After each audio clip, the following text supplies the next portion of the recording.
안녕하세요. 이번 시간에는 중학교 1학년 1학기 블랙라벨 58쪽 22번에 있는 문제 오류에 대해서 설명을 하고요. 오류가 없어지기 위해서는 어떻게 수정을 해야 되는지 그 부분도 설명을 해 드리도록 하겠습니다. 자, 이 문제 오류는 어떻게 찾게 됐냐면 제가 비대면 수업을 진행을 하고 있는데요. 짝수번 문항들은 풀어주지 않고 학생들이 풀면 모르는 것만 질문을 받아줍니다. 수업 내용 중에요. 홀수번은 문제를 다 풀어주고 짝수번은 학생들이 질문하면 문제를 설명을 해줍니다. 학생들 중에 한 명이 뛰어난 학생이죠.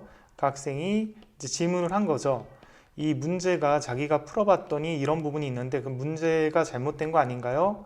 학생이 이제 잘못된 부분을 찾아서 저한테 질문을 했고 제가 그거를 검토하는 과정에서 문제가 오류가 있다라는 걸 찾아내서 출판사랑 통화를 했고요. 그래서 어떤 방식으로 문제를 수정해서 학생들한테 알려주면 될지를 얘기를 했습니다. 그 부분에 대해서 안내를 해드리도록 하겠습니다. 이런 식의 이제 어떤 학생이 이런 식의 문제 오류를 찾아내는 방식으로 공부를 한 거잖아요. 자, 이렇게 공부하는 학생을 제가 가끔 만납니다. 제가 이제 한 24년 동안 아이들을 지도를 하면서 이런 학생들을 많이는 못 만나지만 그래도 꽤 만났습니다. 근데 이런 학생들은 나중에 수학을 굉장히 잘하게 됩니다. 수학을 굉장히 잘하는 태도죠. 자, 이 학생들 같은 경우는 하나하나를 꼼꼼히 따지면서 공부하는 자세, 꼼꼼히 따지면서 공부하는 자세가 되어 있는 학생입니다. 자, 이렇게 꼼꼼히 따지면서 공부하는 자세가 되어 있으면 이런 문제 오류를 찾아내고요. 날카로운 질문 같은 것도 많이 합니다. 수학을 잘하게 한 기본적인 어떤 태도라고 얘기할 수 있겠죠. 이런 태도를 가진 학생 중에 한 명이 나중에 서울대 수학교육과를 진학하는 것을 본 적이 있습니다. 자, 그럼 본격적으로 문제를 한번 보도록 하겠습니다. 중학교 1학년 1학기 블랙라벨 58쪽 22번의 문제고요. 문제 난도 자체는 그리 어렵지는 않습니다. 1차 방정식과 그리고 비례식이 혼합된 어떤 활용 문제에 해당이 됩니다. 자, 중학교 2학년 1학기 때는 연립방정식과 활용되는 문제로도 자주 출제가 됩니다. 자, 이 문제는 이 두 식을 만족하는 x, y의 값이 각각 자연수가 되도록 하는 두 자연수 a, b의 순서쌍을 구하여라. 이게 문제입니다. 우리가 풀 때는 먼저 이 1차 방정식을 풀어주죠. 이거를 전개를 해서 x가 있는 거 좌변으로 옮겨주면 3x, 나머지를 우변으로 옮겨주면 10-a 이렇게 나오게 됩니다. 자, 그러면 이제 x의 값은 3분의 10-a가 되는데 문제에서 아까 자연수가 돼야 된다라고 했거든요. x도 자연수가 돼야 되지만 a도 기본적으로 자연수다. 그럼 우리는 여기서 a에다가 자연수를 집어넣어서 요 값이 자연수가 되게끔 하는 그런 a를 찾아주면 되는 거죠. 분모가 3이니까 당연히 분자는 3의 배수가 돼야 되고요. 따라서 분자가 3의 배수가 되게끔 하는 그러한 a의 값을 찾아보면 a가 1이 있고요. 그 다음 4도 되고요. 그 다음 a가 7도 가능합니다. 더 이상은 가능한 게 없습니다. 그래서 만족하는 a의 값은 이렇게 3개가 되고요. 그 다음 b를 한번 구해보도록 하겠습니다. 자, 이 간단한 비례식이니까 내항의 곱은 외항의 곱과 같다라는 걸 이용을 하면 15-3b가 되고요. 그 다음에 2y-8이 되겠죠.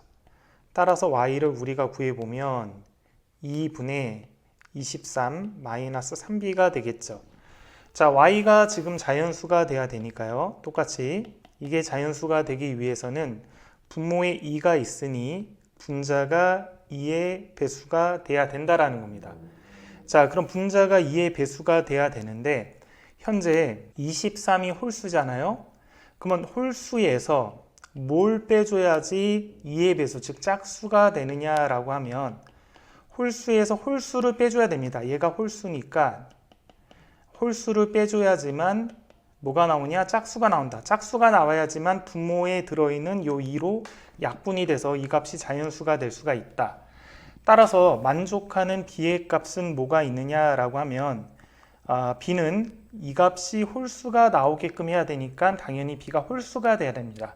따라서 가능한 b는 1, 그 다음에 3, 5, 7, 이렇게 네 가지가 가능하겠죠. 따라서 A가 만족하는 게 세 가지고 B가 네 가지니까 A, B의 순서상은 얘네들을 곱해서 12가지가 된다. 12개다. 이렇게 되고 정답이 2번인데요. 자, 이렇게 해설지에는 이렇게 정답이 되어 있는데 이 문제에서 오류가 뭐냐 그러면 여기서 구한 이러한 B의 값들을 우리가 최초의 식, 즉 요식이잖아요. 요식. 최초의 식을 제가 다시 한번 정리를 해보면 자, 여기서 구한 B의 값을 요 최초의 요 식에다가 대입을 해버리면 이 비례식에서 문제가 되는 것들이 생깁니다. B에다가 만약에 요 5의 값을 넣어주면요. 이 비례식이 이렇게 되죠. 2대 3은 0대 B가 5일 때 Y의 값이 또 뭐가 되죠? B가 5면 Y의 값이 여기다 대입하면 되죠. 그러면 2분의 23 빼기 5, 3, 15니까 Y가 4가 나옵니다. 따라서 비례식이 0대 0이 되고요.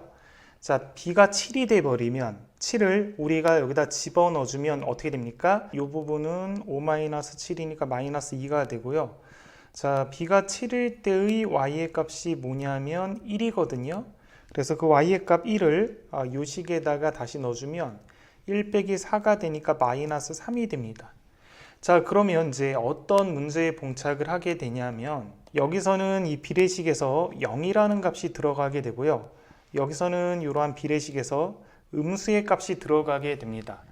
자, 비례식에서 0의 값이 들어가거나 음수의 값이 들어가면 우리가 배운 비례식의 정의가 지금 초등학교 정의까지밖에 없습니다. 교육과정상 초등학교 6학년 1학기 비와 비율, 6학년 2학기 비례식에서 배운 정의밖에 없기 때문에 그 정의에 따르면 비례식에 0이 들어가거나 음수가 들어갈 수가 없어요. 그래서 이 문제는 오류에 해당이 되고요. 이 부분을 출판사와 얘기를 해봤는데 출판사도 여기 부분을 고려하지 못했다라고 얘기를 해서 이 문제에 대한 어떤 제약 조건, 문제가 아무 문제가 없게끔 제약 조건을 하나 넣기로 했습니다. 가로 열고 B의 값이 5보다 작다라는 제약 조건을 넣기로 했어요. 이 문제는 문제 자체가 오류니까요. 문제를 풀면서 여러분들이 좀 뭔가 이상했다라는 학생들은 B가 5보다 작다라는 제약 조건을 놓고 그리고 문제를 푸시면 아무 문제가 없을 거고 그럼 정답이 달라지겠죠. B가 5보다 작으니까 이거 두 가지는 빼야 되고 B는 두 가지만 가능하고 A는 세 가지만 가능하니까 결국 순서상의 경우의 수는 3 곱하기 2에서 총 6개가 되겠죠. 정답은 없으니까 주관식으로 6개라고 생각을 하시면 되겠습니다.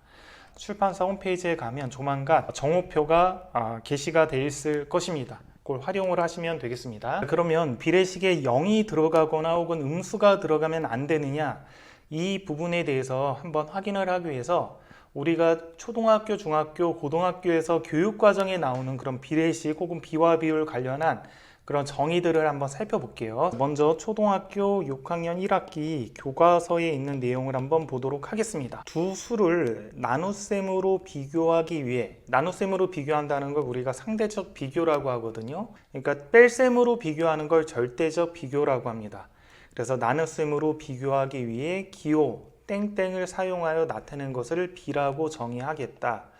예를 들어 두 수 3과 2를 비교할 때 3대 2라고 쓰고 3대 2라고 읽습니다. 이렇게 나와 있죠. 그리고 이거는 어쩌고 저쩌고랍니다. 이렇게 나와 있고 이걸 기준양, 왼쪽에 있는 3은 비교하는 양입니다. 이렇게 나와 있습니다. 이게 B에 대한 정의죠. 자, 그러면 여기서 우리가 눈여겨봐야 될 거는 두 수라는 거죠. 두 수. 최초 정의의 두 수를 나눗셈으로 비교하기 위해 이런 걸 B라고 하겠다라고 했습니다. 두 수. 자, 그럼 이 두 수에 대해서는 일단은 초등학교 때는 우리가 0 이상인 수만 배우잖아요. 음수를 배우지 않으니까 일단 생각할 수 있는 게 음수는 들어가면 안 된다라는 거 생각할 수 있고요. 또 하나 나눗셈으로 비교하기 위해 기호 땡땡을 사용한다라고 했기 때문에 여기서 뭐 두 수가 0이다, 0이 아니다 그런 언급은 없지만 0이 돼도 안 된다라고 예상할 수가 있습니다. 왜냐하면 나눗셈으로 비교를 하니까요. 자, 그 다음 정의로 한번 가보도록 하겠습니다. 이거는 비율에 대한 정의인데요. 기준 양에 대한 비교하는 양의 크기를 비율이라고 합니다. 그러니까 기준 양에 대한 비교하는 양의 크기입니다. 용어가 애매하지만 어쨌든 이렇게 돼 있습니다. 그래서 비율은 비교하는 양 나누기 기준 양이고 이렇게 쓰겠다라는 겁니다. 예를 들어 어떤 비 10대 20이 있다면 이거를 비율로 나타내면 이렇게 또는 이렇게 하겠다라는 거죠. 그러면 이 비에서 어쨌든 비율까지 이렇게 정의가 되는 거고, 비율로 정의가 될 때는 기본적으로 분수꼴로 정의가 되기 때문에 분모 부분이 0이 되면 안 된다라는 걸 추론할 수가 있겠죠. 그래서 여기가 0이 되면 안 될 것이다 라는 걸 우리가 추론할 수가 있겠습니다. 자, 또 하나 이제 어떤 크기를 비율이라고 하기 때문에 크기라는 거는 우리가 기본적으로 양수 범위에서 어떤 크기를 따지죠. 음수라는 것 자체에서 크기를 따지진 않으니까요. 실제 실생활에서 어떤 양수 범위에서 따진다라는 걸 추론할 수가 있겠죠. 자, 그 다음에 비례식을 한번 보겠습니다. 초등학교 6학년 2학기 교과서에 있는 내용입니다. 비율이 같은 두 비를 기호, 등호를 사용하여 이렇게 나타낼 수 있다. 자, 그러면 일단 비율이 같은 두 비를 나타낼 수 있는 거죠. 아까 같은 경우는 비율이 뭐였냐면 어떤 비가 있으면 그거를 분수꼴로 표현을 한 겁니다. 그래서 분수꼴로 표현을 했을 때 서로 같은 거를 이렇게 나타내겠다라는 거죠. 자, 비례식 뭐 바깥 외양 내양 어쩌고저쩌고 이렇게 내용이 나와 있습니다. 자, 여기까지가 초등학교의 정의인데요. 이 정의에서 명확하게 이 수, 비율이나 혹은 비례식에 들어가는 이런 수들이 뭐 0이 아니다 혹은 음수가 될 수는 없다 이런 것들은 언급하진 않았지만 초등학교 때 기본적으로 음수를 배우지 않으니까 음수가 나오면 안 된다라는 걸 우리가 알 수가 있고요. 그 다음에 어떤 크기 자체를 비교하기 위해서 나눗셈으로 비교하기 위해서 비를 사용했다 그런 걸 통해서 기본적으로 양수 범위에서 따진다라고 우리가 파악할 수가 있겠죠. 왜냐하면 명확하게 지금 설명이 안 돼 있고 우리가 판단할 수 있는 근거는 교과서밖에 없는 거죠. 교과서를 벗어나서 다른 걸 가지고 판단할 수는 없습니다. 이런 정의 같은 거는 기본적인 약속이 진리가 아니라 정의는 뭐 진리가 아니라 그냥 어떤 논리를 우리가 이런 합의 혹은 약속하에 논리를 전개시켜 나가자 이런 약속하에 어떤 문제를 풀거나 또 다른 논리를 전개시켜 나가자라는 이런 합의이기 때문에 이런 합의 자체를 가지고 우리가 판단을 해야 됩니다. 가령 아니 일반적으로 뭐 이렇게 음수가 들어가도 되지 않냐 비례식에 그런 게 아니라 어쨌든 판단할 수 있는 근거는 교육과정에서 배운 이거밖에 없다는 거죠. 왜냐하면 중학교 과정에서는 비례식을 따로 배우지 않고 비와 비율도 따로 배우지 않으니까요. 중학교 과정에서는 비와 비율이나 비례식이라는 것과 관련된 어떤 용어라든지 새로운 정의가 나오지 않고요. 고등학교 1학년 과정에서 유리함수라는 걸 배우는데요.